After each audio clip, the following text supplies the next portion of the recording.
Hey people, how you doing? This is gonna be easy and this is gonna be really fast because obviously we're talking about simple present, present progressive, and simple past. This is gonna be your unit 1. So this is gonna be easy for you.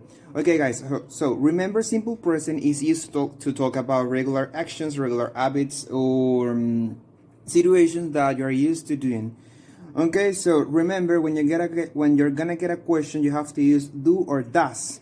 That is gonna be your auxiliary if you wanna get a question like, do you tend to joke or do you tend joking? Things like that. Okay, so do works with I, you, we, and they, and does works with she, he, and it. We already know that. So there you have two examples. They sweep the floor and Ashley works for Apple. Okay, remember when you have she, he, and it, you have to add s at the end of the verb. Remember that we're gonna use the infinitive form of the verb. So you don't have to use ing, you don't have to use the simple past way, or I don't know. Okay, you have to use it in infinitive way. And if you have she, he, or it, you have to add s at the end of that sentence. Okay, when you're gonna have a question, you can't use s. Why can't we use s? Because if you have das, you already know that you're talking in a in the third singular way. Okay, so guys, now let's talk about present progressive. Every time you have progressive, it's because you're talking about ing. It's because you're talking about something that is happening at the moment. In this case, present progressive means that an action that is happening at the moment. So here we have they are shuffling the cards. Okay, Lola is lying. Why do I have this word lying? Because remember, there are some rules you have to follow when you have present progressive. In this case, I have lied. Every time you have these letters at the end of the word ie, you have to switch those letters into y. So that's why when I say Lola is lying, I'm using ly. The same happens when you have, for example, the letter e at the end of that word. For example, dance, you have to say dancing and you have to switch the letter e into the ing form. Okay, you have to the verb drops the letter e.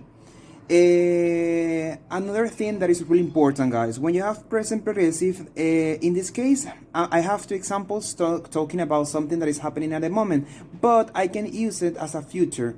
Okay, present progressive also can indicate a future. And how can I use it? Well, it's gonna be the same. Actually, you have to use subject, verb to be, and the verb with ing. Obviously, if you have a question, you have to switch position. And you have to use verb to be at the beginning of the question and then the subject. So that's why here I have, are we coming? I can say, are we coming? And I'm asking about si estamos viniendo. But if I say, are we coming next Sunday? With this next Sunday, that is going to be a future clause. So that's why, are we coming next Sunday? I'm indicating that si vas a venir el próximo domingo. Okay? Esto no traduce, ¿estás viniendo? No, because it's not happening right now. This is gonna happen next Sunday. Okay, so what you need to indicate a future in present progressive is just adding a future clause, like next Sunday, like tomorrow, like next month, like I don't know, next weekend. Okay, if you say that in that way, you're talking in a future way. Now let's talk about simple past. Simple past is used to talk about something that happened but in the past, okay? Something that it happened yesterday or something like that. So, in simple past we have regular and irregular verbs. You have to learn them by memory, guys, because there is no a way like to know if that verb is irregular or is irregular. No, you have to learn them by memory, okay? So, regular verbs. Every time you have an irregular verb, you have to add ed at the end of that verb. And when you have an irregular, it's because that verb is gonna change, or maybe it's gonna be in the same way. Like, for example, read. El verbo leer. Read.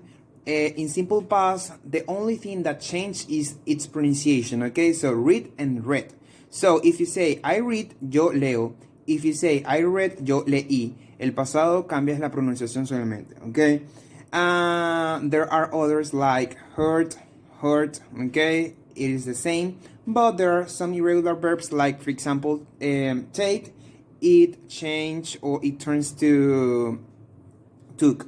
Okay, so you have to search for the meaning of these three verbs: let down, throw, and flip. Okay, I gave you a clue, okay, that flip is regular and let down and throw are irregular, but you have to search for their meaning.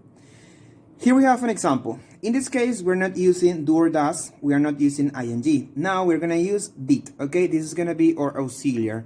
And this auxiliary, we have to use it if you wanna get a question, or we can use it as a verb because this is the simple past way of do and does. That means el verbo hacer. So, did we earn some money? Earn significa ganar, but this earn you're gonna use it when you're earning money by working, okay? Si usted gana un dinero de trabajo, ustedes van a utilizar la palabra earn. No pueden utilizar gain o no pueden utilizar win. Okay, so did we earn some money? Yes, we earned. Okay, you have to say like a pronunciation like a D. Okay, you don't have to say earn it. No, earned. You have to look for those rules. I think I know you know, but be careful. We earned $5. No, we didn't earn anything. Okay, guys, here you have an example, and as you can see, we earned nothing.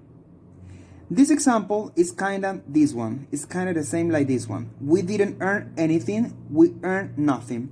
Anything and nothing. What happened with these two words? Well, anything is a positive word, and nothing is a negative word.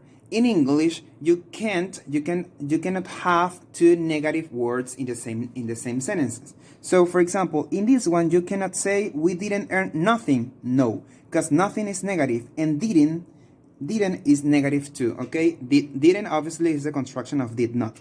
So that's why if I say no, we didn't earn anything, no ganamos nada. We earned nothing, también se dice no ganamos nada. Why? Because nothing is a negative word. So, it's like a kinda no. In this case, nothing, que significa nada, también hace un papel del no. Entonces, we earned, ganamos, pasado. We earned nothing, no ganamos nada. Earn is a positive word, and nothing is a negative. So, I have positive and negative. No ganamos nada. In this case, I have no, we didn't earn anything. Didn't is my negative word, okay? Not, because I have not here. And anything is my positive word, okay? This is when you have anything and nothing, okay? When you have those words, you have to be careful about if you're going to use not or if you're going to use, if you're not going to use it. If you're not going to use it, you have to use nothing. If you don't have not, you're going to use nothing. But if you have not, like this one, you have to use anything. Okay, guys, so that is going to be all for today. Remember, tomorrow we're going to have an activity about, next Wednesday, we're going to have an activity about money. Okay, you have to look for some words related to the word money. And you have to give me their definition and you have to give me an example. Okay, guys, get ready. Get ready for your listening and for your Friday activity.